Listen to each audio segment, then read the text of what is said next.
I'm gonna tell y'all what happened.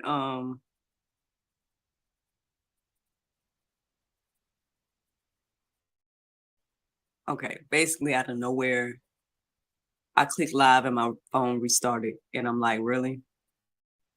Anyway, apparently I was supposed to start it now. I'm not worried about it. It just was very strange, but let's get it. Here we go. Good morning, everybody. It's your girl Miracle Sims, and you're listening to God, Sex, and Love. Your daily dose of inspiration and juice. It is January the 18th, 2023, and today the topic is evil for evil. I don't know what's going on. I don't know if something is coming against this word for today. I don't know, y'all. All I can say is that those that tune into the live version of this, they may know that, yeah, for whatever reason, as soon as I went live, the device that I'm using to record just restarted out of nowhere. And so obviously I was live for a moment, or it was live without me being here. But here I am, y'all. I know that it's a little bit later than usual, but obviously that must be for a reason. So yes, y'all, the topic today is evil for evil. As today, if I give you guys a quick update, I was out there hustling in the streets. You guys know how that is. And I was taking in a lot of information yesterday, y'all, like a lot of information. First I came, first I came across this interview that Tasha K did, y'all. I don't know, did y'all hear about that? She exposed this supposed pastor for some salacious things that had been done with a young man at the age of 15. And yeah, it was crazy. It was crazy to hear about that and hear details of that in that gentleman's testimony and everything. You know, now in his adult life, he's testifying basically or sharing about what happened and whatnot. And you know, it's just crazy because on one hand, you know, when we just talking about this last week, leave kids alone, you know. Kids and sexual anything is not good, you know. It's not something that needs to be um I just I really do feel like kids don't need to be introduced to sexual things at young ages. Um and so yeah, and this is what will happen, you know. What's done in the dark will come to the light. And so yeah, I came across that information yesterday. um I also was listening to the Bible Project, and you know, just getting a new perspective on this concept of heaven and everything like that. And so, you know, yeah, your girl was taking in a lot of information yesterday while I was out there hustling in the streets, you know what I'm saying, getting my dollars up, you know what I mean? Everything like that. And that's what my day majority entailed. Like basically after I did the juice, I went out to go and do all of that. And then came back home and it was time for my little guy to get in class. And so you know, he seemed to enjoy his class yesterday, even though he kind of fell asleep like right before the class. And so I had to wake him up to be like, hey, come on, it's time for class.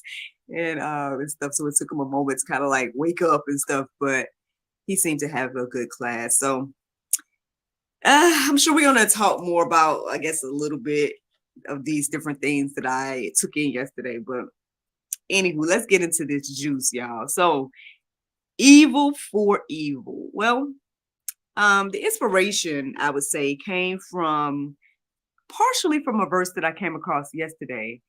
And and yeah, I guess just maybe even thinking about again that interview that I listened to, you know, and the young man's testimony, and just thinking about us as humans, right? Thinking about how we handle things and then how the Bible tells us to handle things. Um so yeah, that's where the concept or the title or the topic or whatever, evil for evil, came from. That's what I ended up looking up this morning and studying. And so yeah, let's get into it, y'all. Let's get into it. So I want to share with you all some of the verses that I came across yesterday that really, really stood out to me. Those that listen to the audio version, I actually threw in yesterday's after show because I ended up answering some questions that I felt like went a little bit deeper about this topic that I was talking about yesterday. And so in that, I mentioned verses that I'm getting ready to share now. But yeah, they came back to my heart and mind this morning when I thought about this concept of evil for evil. So um now to get a full context, I would say check out the Go Deeper section, First Peter 2:18 through 25. But I'm just going to share 19 through 21. Okay. So this is what it says. For this is thankworthy, if a man for conscience toward God endure grief, suffering wrongfully. For what glory is it when we be buffeted for your fault? Ye shall take it patiently. But if when ye do well and suffer for it, ye take it patiently, this is acceptable with God. For even here unto were ye called, because Christ also suffered for us, leaving us an example that we shall follow his steps. I guess this stood out to me this morning because I did wake up at 4. I woke up at like a regular time, so there was no Strong's Concordance per se, or no specific time or anything for me to look up this morning. But when I woke up at 4, I can admit that I was a little bit distracted this morning. I was thinking about a lot of different things. And then when I did my prayer meditation and everything like that, I still kind of was a little bit distracted. But at some point this morning, I ended up watching this interview of Martin Luther King Jr. I believe it was on NBC, and I don't know if I had ever seen him in that light in regards to just answering questions, and obviously, I know people was noticing how eloquent he was and how great of a speaker he was and this, that, and the other. But also listening to the different things he had to say. And obviously that was the interview that people got the whole quote from, when he talks about, the boots and the bootstraps and everything like that, right?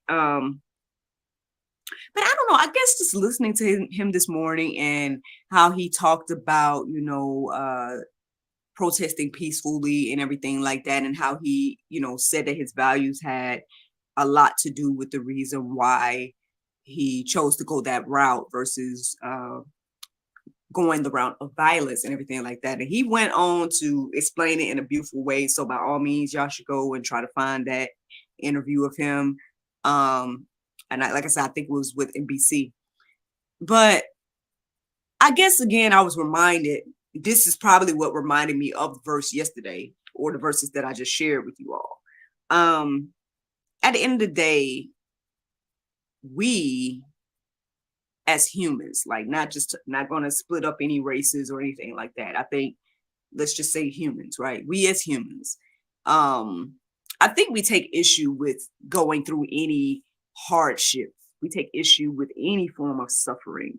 And then we might even point at God and be like, how are you allowing me to suffer? Right? If you're good, if you're this, if you're that, then why am I suffering? And I know I was listening to a, conversation that David Lynn was having earlier this week, or I forgot when it was that I was listening to it, but he was also addressing this concept that, this person was feeling as if, oh, I've been suffering in life, X, Y, and Z.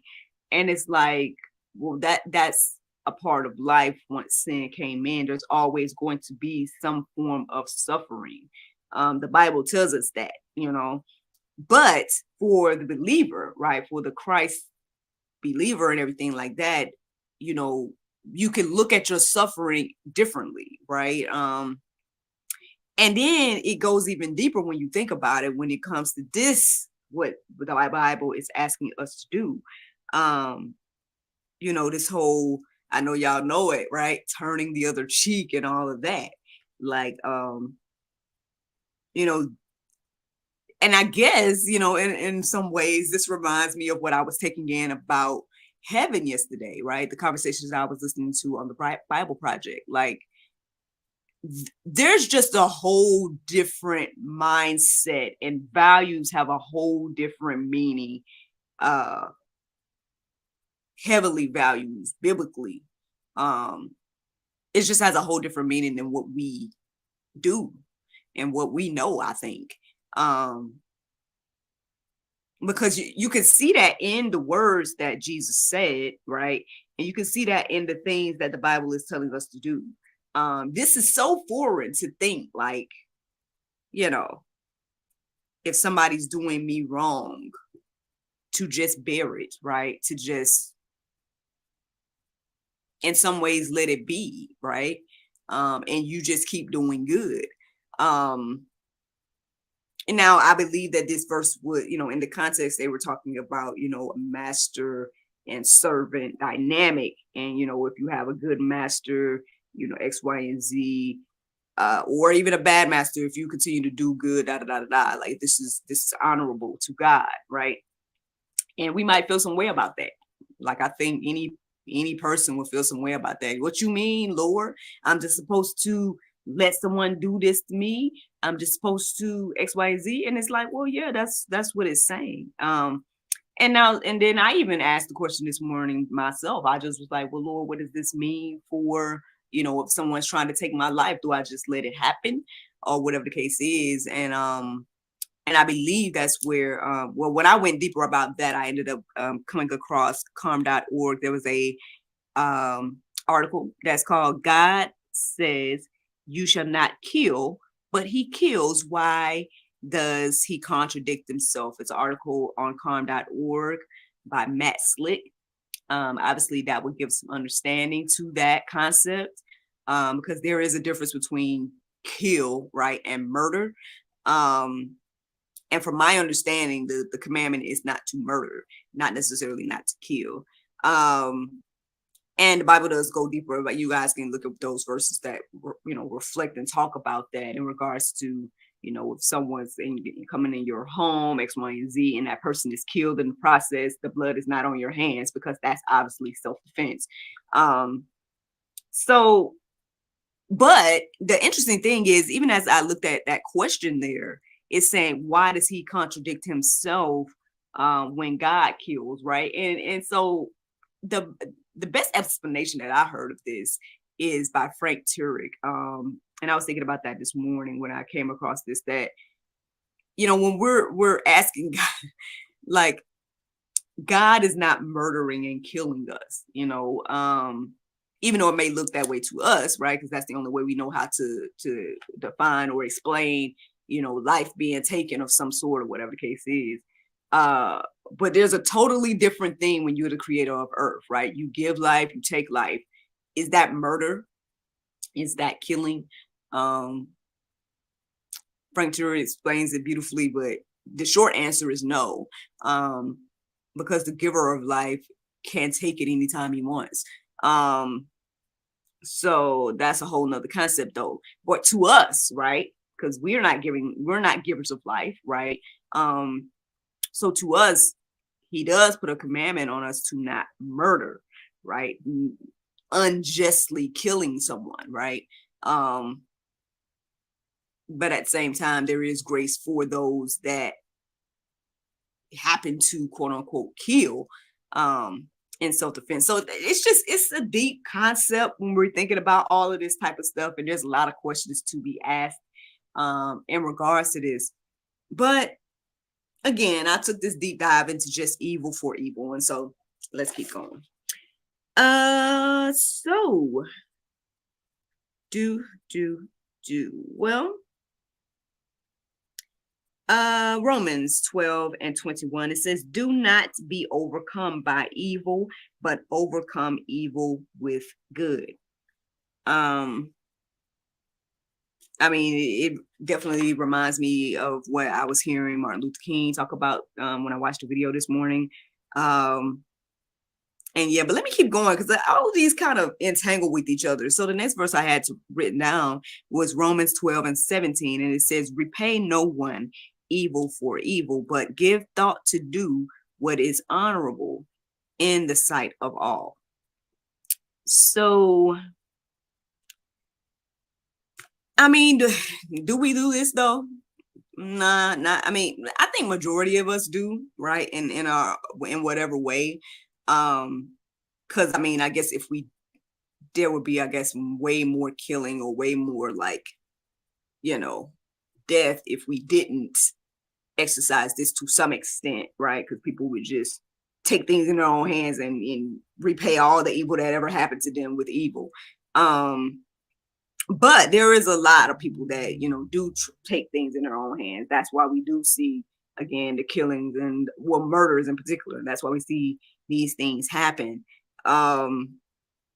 But let's keep going because once again, I'm back at Romans 12. And this time I wrote down 17 through 18. And it says, repay no one evil for evil, but give thought to do what is honorable in the sight of all. If possible, so far as it depends on you, live peaceably with all. I mean, the concept or the quote that just came in my head is easier said than done. And I mean, again, I don't know. I don't know if that's necessarily true because, I feel like a lot of us are doing that. Because again, there will be a lot more death if people would just always, answering evil with evil, right? You done me this way, I'm going to do you the same way. But at the same time, I think we can acknowledge that we, as humans do that, that is something that humans do, repay evil for evil. But again, this concept, right? What is the Lord asking us to do here? And why is he asking us to do it? I mean, I know there's all these verses to say, hey, well, vengeance is mine, say the Lord, and all these different things. There's plenty of verses to go deeper and peruse and let marinate on your heart, souls, and minds about like what he's actually asking us to do. But I guess the thing is, if you're struggling with this, hopefully by you taking a deep dive today or listening to the sound of my voice or whatever the case may be, hopefully it will encourage you, inspire you to do things God's way. Let him take care of the vengeance. Let him take care of the evil. Like they say, turning the other cheek. And I feel like I heard this recently, but I don't know where I got it from, but I can't remember at the moment. But basically, it was like turning the other cheek in faith to know that God will protect you from that next strike or whatever the case is. And even if you don't, understanding that, all things work together for the good of those that love God.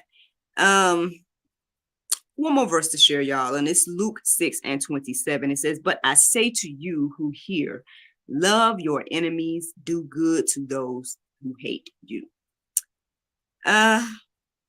Yeah. I mean, this is a foreign concept to us as humans, I believe. I feel like this is something that is just hard to do for a lot of us and everything like that. But I believe that there is honor in doing so. You just never know.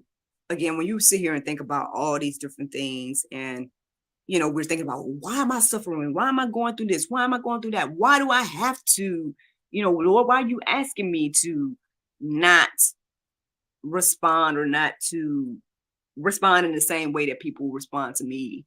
Again, y'all, I guess y'all got to go and take that deep dive on your own and ask the Lord those questions for yourself and ask the Lord what that's going to look like in your life.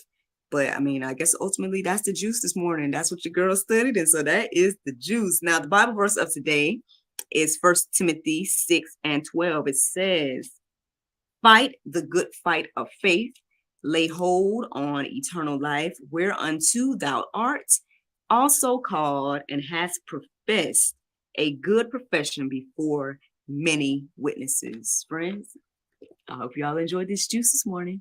Thank you so much for listening to God, Sex, and Love, your daily dose of inspiration, the juice. I pray you guys go forth and have a wonderful day, and I look forward to talking to you all tomorrow, if the Lord's will. Bye-bye. There you go, Facebook, YouTube, Rumble. Anybody listening to the sound of my voice, I hope that you all are encouraged and inspired. Thank you so much for listening, watching, subscribing, sharing, all those wonderful things.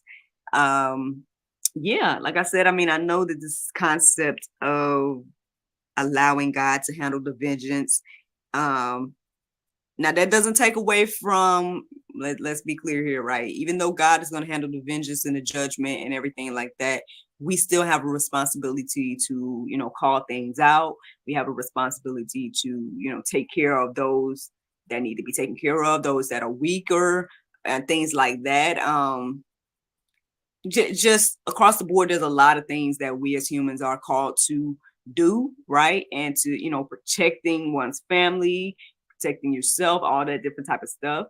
But at the end of the day, again, the word does tell us to not be afraid of those that can only kill the body, but that can, we need to be more afraid of the one that can kill both the soul and body. Which we don't seem to be honest. We seem to be more so focused on earthly things when the Bible is telling us all the time to, renew our minds and focus on the Lord and I guess these heavenly principles, right? This these values that is just so beyond us, and everything like that. So I don't know. I might take a deep dive into that and at a later date. But as for today, evil for evil, y'all. I guess the answer is no. Don't give evil for evil. But anywho, I hope y'all have a wonderful day. I look forward to talking to y'all tomorrow if the Lord's will. Bye-bye.